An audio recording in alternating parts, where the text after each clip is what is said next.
Hey guys, happy Monday. Chad here. I just wanted to send you the notes for this week, Revolutionary Love, Jesus in My World. What I did is I took the main content being the video that was shown at all of our campuses that Dean spoke on, and he hit this idea of ownership versus partnership and how Jesus is the owner, and so we get to partner with him, but we don't share the burden or the responsibility of the owner. And so I used that video to break down some scriptures he used. Psalm 24, the idea of the earth is the Lord's, and what's the difference between ownership and partnership.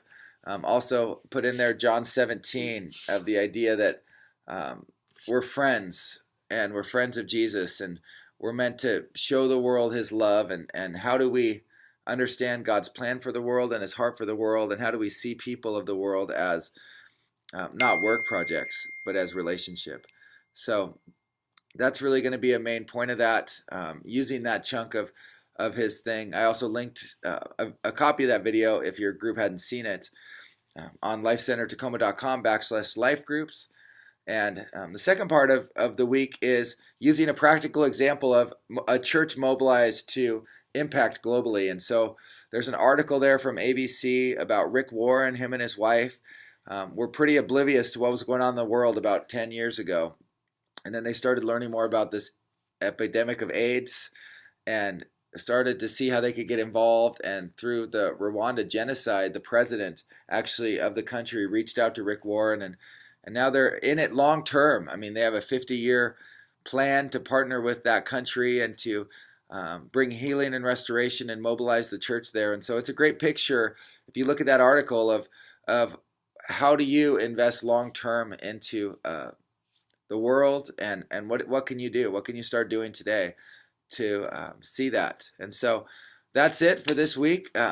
This next couple weeks, I would encourage your groups to take some time off, enjoy the Easter season.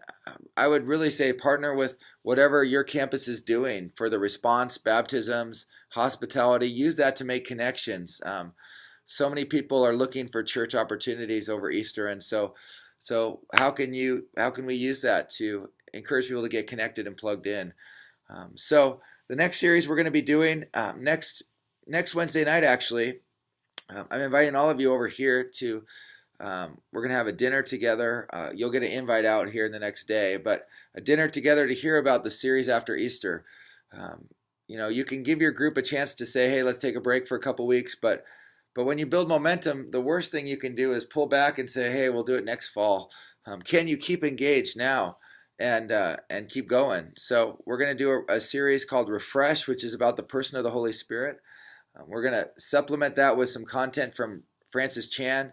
He did a really good book on the Holy Spirit called Forgotten God, and so I'm excited to share that with you guys, but be looking for that invite as well. So love you guys. Have a great week. We'll talk to you later.